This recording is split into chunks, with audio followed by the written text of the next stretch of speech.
December বড়দিন। আচ্ছা, বড়দিন একটা মুসলিমের কাছে কোন দিনটা বড়? চলেন, সাইয়্যিদুল আইয়াম ইয়াউমুল জুমআহ, যত দিন আছে সমস্ত দিনের সরদার হলো জুমার দিন। আল্লাহু আকবার, এটা আল্লাহ রাসূলের হাদিস।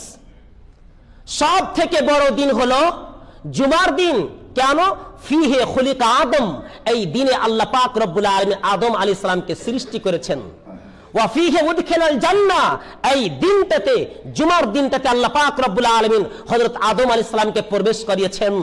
ওয়া ফিহি উখরিজা মিনহা, এবং এই দিনটাতে আল্লাহ পাক রব্বুল আলামিন হযরত আদম আলাইহিস সালামকে দুনিয়াতে পাঠিয়েছেন। ওয়া ফিহি কুবিজা, এবং এই দিনটাতে তার জানকে কবজ করা হয়েছে।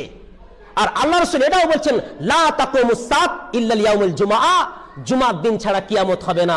তার মানে কিয়ামত জুমার দিনই হবে। তো সব থেকে বড় দিন একটা মুসলিমের কাছে, সেটা হলো জুমার দিন।